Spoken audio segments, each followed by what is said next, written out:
Hola doctor, estuve en contacto con una persona que salió positiva a COVID. Sí he tenido algunos síntomas, pero parecen que son una gripa leve. Ya me realicé un par de veces la prueba de PCR y la prueba sale negativa. ¿Verdad que no tengo COVID, doctor? Este, lamentablemente, es el error que más frecuentemente veo en mi consulta. Esta creencia que tenemos sobre las pruebas COVID y las pruebas PCR. Un dato que he tratado de enfatizar durante todo este tiempo es que una prueba positiva nos confirma la presencia de una enfermedad. La prueba es un instrumento complementario al diagnóstico que se realiza por clínica tras tener ya sea una exposición o tener la presencia de síntomas. Sin embargo, una prueba negativa en ningún momento nos debe de descartar la presencia de enfermedad. Considerar que una persona que tiene una prueba PCR negativa no tiene la enfermedad, créanme, es un error y se los voy a tratar de explicar en las siguientes diapositivas. Hola, ¿qué tal? Soy Samuel Chasek, soy médico cardiólogo.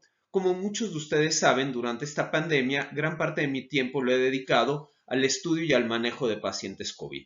En las siguientes diapositivas voy a tratar de aclarar algunas dudas que considero importantes, justamente para que todos podamos hacer algo más para tratar de frenar esta terrible pandemia que nos está afectando. Recordemos entonces algunos conceptos básicos de COVID que forman parte ya hoy día de un dominio o un conocimiento público. Cuando una persona se expone al virus, ¿qué es lo que sucede?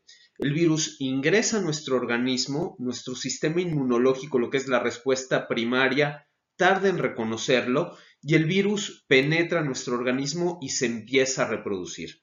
A esto nosotros le llamamos la fase viral. En este lapso que puede durar desde los 5 hasta los primeros 7 días, el virus pues prácticamente va por la libre. El virus se está reproduciendo y está generando daño en diferentes tejidos. Alrededor del quinto del séptimo día, nuestro organismo reconoce al virus como tal y lo empieza a atacar. El cortejo de síntomas que nosotros tenemos al principio de la enfermedad es lo que prácticamente nos está condicionando el daño viral. Por ejemplo, tenemos malestar general, tenemos trastornos del olfato, trastornos del gusto, puede haber fiebre o febrícula y algo muy característico es que los pacientes refieren dolores musculares o debilidad. Cuando estamos entrando en esta fase de reconocimiento inmunológico, el paciente empieza a tener mayor fiebre y empieza a tener pues mayor debilidad. ¿Por qué? Porque su sistema de defensas se están activando justamente para atacar al virus. Entre el día 10 y en el día 12, afortunadamente, en la mayor parte de las personas, el sistema inmunológico va a haber hecho su tarea de manera suficiente y este virus se va a empezar a eliminar. Es por ello que al menos con el virus salvaje, con el virus original, sabíamos que un 80% de los pacientes se resolvían de manera sola esta temática de la infección. Sin embargo, en aquel 20% restante, es decir, en uno de cada 5 pacientes, los pacientes podían desarrollar o una respuesta inflamatoria exagerada, a lo que hemos llamado en términos médicos una tormenta de citocinas, o bien en ese momento habían diferentes trastornos en lo que tiene que ver con la coagulación sanguínea. Es decir, se daba la formación de microcoágulos a diferentes niveles en el organismo y esto constituía una de las complicaciones más importantes que veíamos en el COVID. Las pruebas diagnósticas entonces las tenemos dentro de dos tipos. Aquellas que nos detectan propiamente la presencia del virus, que son las que se hacen a través del hisopado nasal, y estas pueden ser la prueba de antígeno o la prueba de PCR y las pruebas de anticuerpos. Los anticuerpos son las células de defensa que nosotros generamos contra el virus. Entremos entonces en detalle con lo que son las pruebas para detectar el virus. Tenemos acá dos tipos. Tenemos la prueba de PCR, que realmente es la prueba más específica, más sensible que tenemos. Cuando tenemos una prueba de PCR positiva, es un hecho de que el virus está o al menos estuvo ahí. La prueba de antígeno de repente tiene un poco de menor sensibilidad y puede llegar a fallar un poco más. En la gráfica que les estoy mostrando a continuación, les muestro en cuanto al tiempo, en cuanto a la evolución de la enfermedad, en qué momento podemos o no presentar este tipo de pruebas. Tomemos, por ejemplo, la prueba de PCR. La prueba de PCR empieza a presentarse positiva a partir de las 48 horas posteriores al contagio. De repente puede ser un poco antes, un poco después. Como ustedes ven en la gráfica, conforme van pasando los días, esta gráfica va incrementando y en el punto más alto, en el punto que está sombreado, ese es el mejor momento para poder hacer una determinación justamente de la prueba de PCR.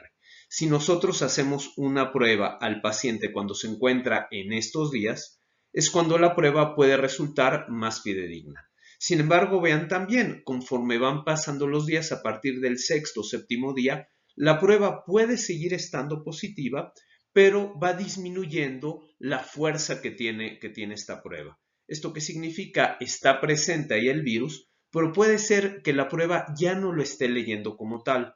El mejor momento que tiene la prueba para poder leer el virus es justamente, como les comento, en esta área sombreada. Si nosotros vemos la prueba del antígeno, lo que sucede con la prueba del antígeno es que tenemos un periodo de latencia, un periodo que es mucho más breve. Si ustedes ven, la prueba del antígeno se suele elevar alrededor del tercer día y pues prácticamente nos dura 2 días y medio, prácticamente 3 días, que quizás es cuando tenemos la mayor carga viral, que es el momento en que podemos hacer esta lectura. De hecho, se ha equiparado mucho lo que es la prueba de antígeno con el periodo de máxima posibilidad de contagio a terceras personas. Es decir, una persona que tiene una prueba de antígeno que es positiva, seguramente en ese momento tiene una carga viral muy alta y ahí es cuando tiene el mayor riesgo de contagiar a terceras personas. Ahora, si bien la prueba PCR es una prueba muy sensible y muy específica, con la prueba del antígeno no tenemos esta variación. Es muy factible con una prueba de antígeno poder tener tantos falsos positivos como falsos negativos. Al no ser una prueba tan específica como lo resulta el PCR, el rango de error es mayor. Sin embargo, si una prueba de antígeno nos da positiva, el paciente tiene síntomas y el paciente tuvo exposición, es un hecho que ese paciente en ese momento es cuando tendrá una carga viral más elevada y cuando la posibilidad de poder contagiar a terceros será mayor. El segundo tipo de pruebas que tenemos, los anticuerpos, ¿en qué momento inician? Inician justamente cuando empezamos a reconocer y atacar el virus. Y los anticuerpos, que los vamos a llamar inmunoglobulinas, se dividen en dos tipos. Lo que se llama la IgM o inmunoglobulina M y lo que es la IgG o inmunoglobulina G. ¿Y por qué esta diferencia? Porque la IgM la empezamos a formar cuando estamos todavía muy cercanos en el momento de la infección. Es decir, la empezamos a formar a partir del día 7 del día 8 posterior al contagio. Si es cierto, el pico más alto, es decir, el momento en que nos podemos encontrar los niveles más altos de la IgM es cuando estamos alrededor del día 15 posterior al contagio. Sin embargo, esto, como lo ven ustedes, va a ser una curva que va a incrementar y la IgM va a ir disminuyendo. Sin embargo, estos otros anticuerpos que nosotros formamos, que son los IgG, que es nuestra memoria inmunológica, que esto es nuestras defensas fuertes, las empezamos a formar verdaderamente cuando la infección ya prácticamente está concluyendo, y esto lo que nos va a dar es una memoria inmunológica.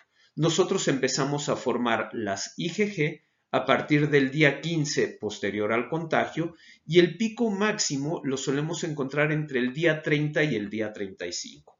Es decir, si una persona, por ejemplo, tuvo exposición, cursó asintomático y quiere saber si tuvo o no la infección por el virus, lo correcto sería unos 30 a 35 días después de la exposición hacer una determinación de anticuerpos y medir específicamente la IgG. Si la IgG en ese momento nos sale alta, que es el mejor momento para encontrarla, pues sí nos va a hablar de que esta persona tiene ya lo que es una memoria inmunológica. Si nosotros hacemos una prueba de anticuerpos y lo que me sale positiva es la IgM, me habla de que la exposición al contagio justamente fue en un breve tiempo, hace poco tiempo, llamémoslo así, y una persona que tiene IgG, esto puede perdurar por semanas. De hecho, muchos de los estudios que se han hecho justamente para las vacunas o para saber si el paciente tiene inmunidad, se basan en la IgG. Sin embargo, déjenme que les comente un dato interesante. Conforme pasa el tiempo, los niveles de IgG pueden ir disminuyendo, pero esto no necesariamente implica de que nosotros perdamos nuestra memoria inmunológica, sino lo que ahí está sucediendo es que cuando los niveles están altos, pues nuestras defensas están en activo. Yo muchas veces le digo a los pacientes de qué se trata la vacunación. La vacunación se trata en aquel que no ha estado expuesto, en tener un primer reconocimiento con el virus. Eso es lo que hacemos en la primera dosis de la vacuna. Y en las vacunas que requieren de una segunda dosis, lo que estamos haciendo es una especie de simulacro. Es decir, si nuestros niveles de IgG no se habían incrementado tanto, volvemos a meter la información genética para hacer que se despierte más esta respuesta inmunológica. Lo que algunos autores postulan con una tercera dosis de vacuna es que después de 6-8 meses seguramente ya son tan bajos los niveles de inmunoglobulina que aunque tengamos esta memoria inmunológica que está ahí guardada dentro de nuestro sistema, lo que se pretende es volver a reactivar o reavivar, es decir, volver a hacer un nuevo simulacro de infección. ¿Para qué? Para que en ese momento las defensas estén otra vez en alto. Pero bueno, este es tema de otras pláticas que hemos considerado. Entremos entonces al momento medular de esta charla. Cuando nosotros hacemos la determinación de PCR, tenemos ciertos días que los tengo marcados en esta gráfica como el mejor momento para hacer la determinación. Si nosotros a un paciente le hacemos la determinación en este mejor momento, el resultado va a ser más certero o más concordante con la realidad. Sin embargo, si nosotros hacemos la prueba de PCR momentos antes o momento después, existen diferentes situaciones que van a hacer que la prueba no nos resulte positiva. Es decir, vamos a tener un falso negativo. ¿A qué se puede deber a esto? Esto se puede deber a que quizás la carga viral no es tan alta como para que la prueba resulte positiva.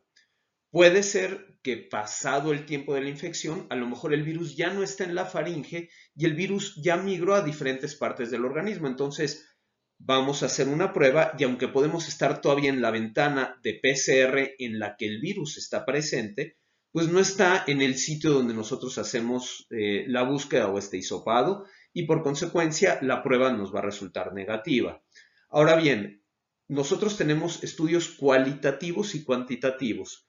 ¿Qué significa esto? Muchas veces para que la prueba nos resulte positiva, lo que tenemos es que sobrepase cierto marcaje, cierta cantidad de virus. Es decir, si la prueba PCR lee que tenemos información genética, pero no sobrepasa cierto nivel, las mismas variables con las que está haciendo la prueba va a decir, ¿sabes qué? A lo mejor esta es una lectura errónea y no lo voy a dar como positiva. Entonces puede ser que el virus sí esté ahí presente, pero la prueba no nos lo va a leer.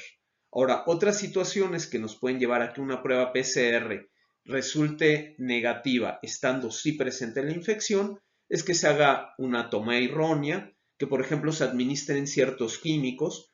Si una persona va al laboratorio a hacerse la prueba, pero previo a la prueba, por ejemplo, se lavó muy bien la boca y utilizó un enjuague bucal, pues el mismo enjuague bucal puede de repente negativizar la prueba. Entonces, cuando uno se hace la prueba, sí son importantes pues ciertas condiciones de ayuno, presentarse al laboratorio justamente con lo que ellos nos marcan.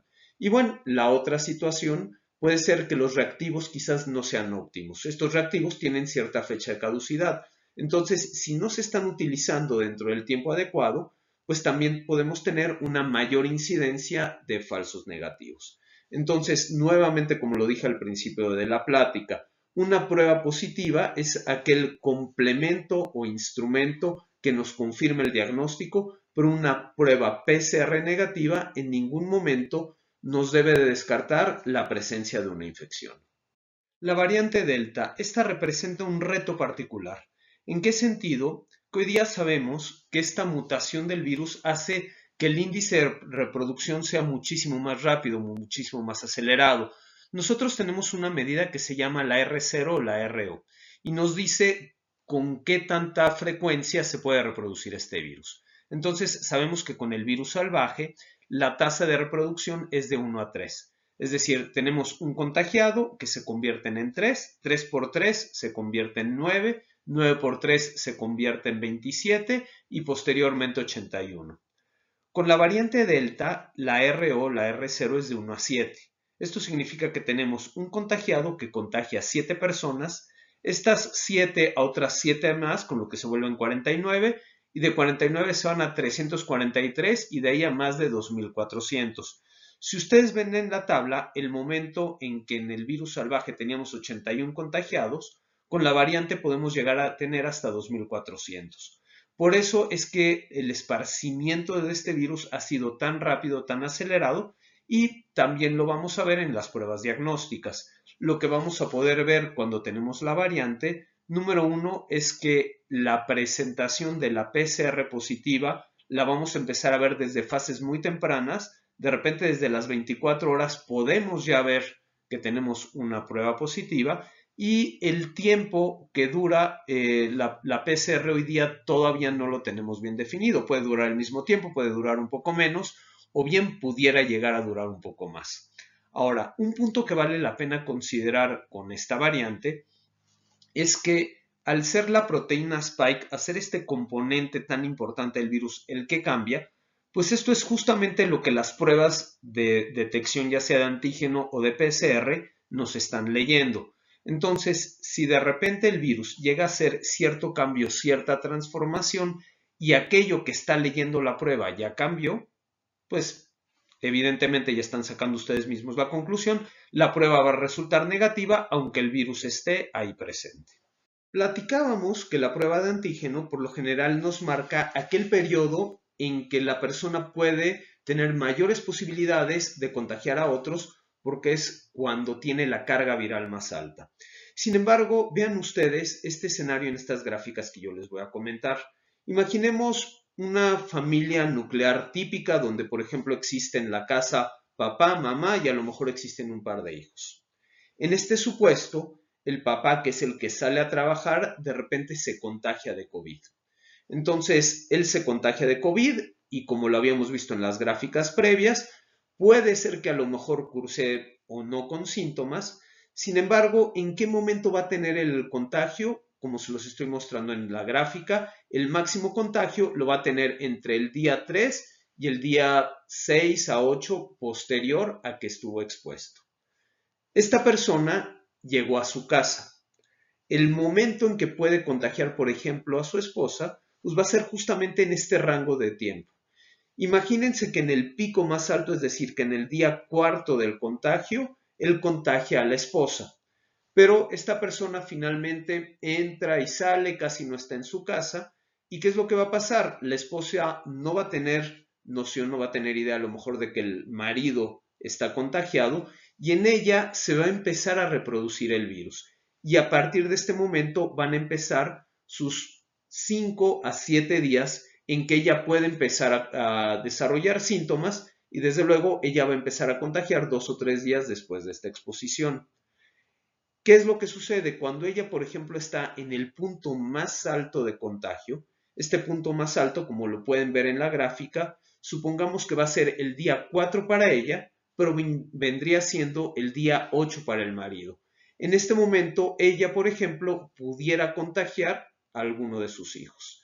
¿Qué va a pasar con sus hijos? Igual, el virus va a entrar, va a pasar un par de días más en lo que está en esta fase viral, en esta fase de latencia, y a partir nuevamente desde el día 3 hasta el día 6 o 7 va a ser el periodo de máximo contagio. Ahora bien, si nosotros tomamos un ejemplo, voy a poner el ejemplo más exagerado, en que cada uno de los miembros de la familia no se contagiaron en el pico máximo, sino por una o por otra situación de dinámica familiar, se contagiaron quizás cuando la carga viral ya viene disminuyendo. Es decir, el papá se contagió, casi no vio a la mamá, se contagió la mamá pasados quizás 6 días después de que este hombre ya tenía la infección y supongamos que su hijo, que se contagia de la mamá y no del papá, se contagia también 6 días después de que la mamá inició con síntomas. Realmente, véanlo ustedes, el hijo se está contagiando 12 días después de que el papá adquirió la infección. ¿Y qué va a pasar con este pequeñito? Pues quizás van a pasar 2 días más y a partir del día 14 o 15, después de que el papá se contagió, el pequeño va a empezar a poder diseminar el virus a terceras personas. Si, por ejemplo, este pequeñito nosotros lo mandamos a la escuela de manera previa, quizás con el entendido de que el papá ya cumplió su ciclo, pues a lo mejor el papá efectivamente ya no va a ser contagioso, pero en este momento el pequeñito lo puede ser. Si este chiquito le hicimos una prueba de PCR, supongamos un viernes, cuando apenas estaba en el día 12, cuando apenas él se estaba contagiando, la prueba resulta negativa porque el virus estaba presente dentro de la casa, pero aparentemente la prueba en él no había dado positiva o porque no era la exposición o porque no estábamos en el tiempo apropiado. Si este pequeñito lo mandamos el lunes a la escuela, cuando sean 15 días después de que el papá se contagió, en ese momento este chiquito va a estar en el momento más importante o de mayor riesgo de poder contagiar a los demás. Entonces, una premisa que yo tomo, y esto lo he comentado mucho con mis pacientes, cuando dentro de un núcleo familiar una persona está contagiada, tenemos que considerar a todos como contagiados. Vean entonces este ejemplo que les presento a continuación y por favor en los comentarios del canal denme sus comentarios a ver ustedes qué piensan. Tenemos un miembro de la familia que resultó contagiado, que resultó positivo.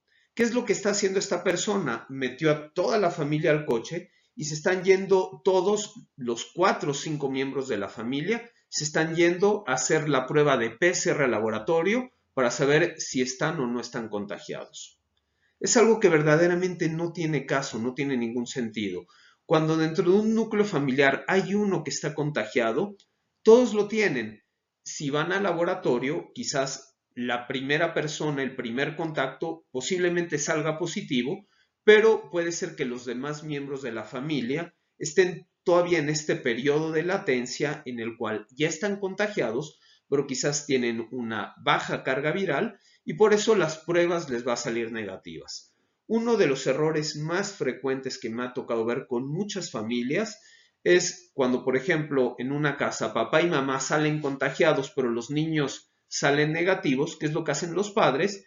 Dicen que no se contagien nuestros hijos, entonces vamos a mandarlos con los tíos o con los abuelos porque todavía tienen la PCR negativa. Gran error. ¿Por qué gran error? Porque sin quererlo, los niños están siendo un vector o están siendo un transportador del virus hacia estos abuelos o hacia estos otros familiares. Entonces, por favor, cuando dentro de un núcleo familiar uno resulta contagiado, se quedan todos dentro de la casa. Todos deben de llevar medidas de aislamiento, todos deben de llevar medidas de cuidado, como lo he explicado en videos previos, pero el sacar a un miembro de la familia porque aparentemente no está contagiado y que vaya a otro sitio o que vaya a alguna escuela porque la PCR resulta negativa, ese es un error porque ahí podemos diseminar esto. Ahora, lo mismo aplica a los miembros de la familia y muy importante, hay que considerar los miembros de la familia aquellas personas que trabajan íntimamente dentro de las casas. También me ha tocado ver que, por ejemplo, en muchos hogares hay una persona que ayuda con el aseo a cierta familia.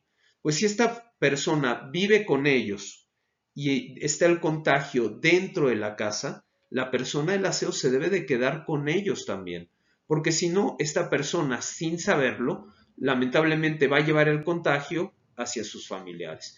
Entonces, recuerden, la prueba PCR, lo he dicho muchas veces, lo seguiré diciendo siempre, o la prueba de antígeno, las pruebas son solamente un complemento diagnóstico. Si nosotros tenemos una evidencia clínica de que hay un contagio, ¿qué es lo que tenemos que hacer? Aislarnos y esperar. La gente suele estar desesperada, la gente quiere salir y desde luego a nadie nos gusta estar encerrados. Sin embargo, más que una prueba diagnóstica, lo que tenemos que hacer es ir dando el tiempo, tener conocimiento de esto, detectar tempranamente la presentación de síntomas y desde luego tener una asesoría clínica, una asesoría médica adecuada que nos vaya guiando sobre cómo proceder ante estos contagios. Si bien es cierto que una de las recomendaciones que más frecuentemente hago a aquellos pacientes que me consultan cuando ya tienen una exposición conocida o cuando ya tienen síntomas es no te hagas las pruebas, no gastes dinero, no tiene ningún caso, la prueba me salga positiva o me salga negativa, te voy a dar de todas maneras la vigilancia y el manejo porque el diagnóstico está con clínica. Si algo que me interesa mucho aclarar y definir es que no soy un enemigo de las pruebas. Las pruebas tienen una indicación y tienen una indicación muy clara. Saben, por ejemplo, yo en quienes sí haría pruebas masivas, así como lo dijo el director de la Organización Mundial de la Salud, esta frase que se quedó grabada en la historia de test, test, test. Yo, por ejemplo, sí lo haría, por ejemplo, en escuelas. En escuelas, cuando ya inicien el ciclo escolar, agarraría un día desprevenido a todos los chavos y en ese momento diría, a ver, este salón de clases vamos a hisoparlo todo. Porque me interesa saber si dentro de estos alumnos a lo mejor hay algún pequeñito que en ese momento sí tenga la prueba positiva, sí esté en un momento de contagio y esté asintomático. Para eso me sirven las pruebas. Lo mismo, por ejemplo, en una oficina donde esté trabajando mucha gente en conjunto, desde luego que me gustaría tener periódicamente pruebas masivas donde a toda la gente que comparta, por ejemplo, un mismo espacio físico, decir, vamos a hisoparlos a todos en esos días. Si hay que hacer pruebas, cuando tenemos que hacer pruebas y cuando muchos de quienes estamos bien metidos en toda esta temática de COVID comentamos pruebas, pruebas, pruebas, las comentamos en este sentido. No en aquel que ya tuvo, por ejemplo, los síntomas característicos. Si un paciente me dice que ya no tiene olfato, que ya no tiene gusto, que estuvo con una exposición positiva, pues caramba, esta persona ya tiene COVID. De verdad, no necesito hacerle una prueba a esta persona, pero sí quiero buscar casos asintomáticos entre cierta población que de repente pudiera representar un riesgo. Se ha hecho, por ejemplo, mucho en aviones. Si en algún vuelo comercial de repente se hizo la prueba, no antes de subir al avión, sino a lo mejor ya llegando al destino y resultó que alguno estaba positivo, pues en ese momento se les notifica a todos aquellos que estuvieron en el avión. Lo hicieron en los Juegos Olímpicos. Y este tipo de medidas son las que vale la pena tomar. Entonces, tenemos los instrumentos diagnósticos, utilicémoslo, hay que utilizarlos, pero utilicémoslo con cierto conocimiento, sabiendo qué es lo que vamos a esperar. Cuidémonos todos. Como se los he comentado ya en muchas pláticas, esta pandemia se va a acabar con conocimiento y educación. Las vacunas, que desde luego son indispensables, son un recurso adicional, como las pruebas diagnósticas son recursos adicionales y ya lo estuvimos platicando. Si les gustó este video, por favor déjenme sus comentarios en el canal. Si le ponen un like al video no me viene nada mal y desde luego suscríbanse para obtener notificaciones sobre nuevos videos que estemos sacando.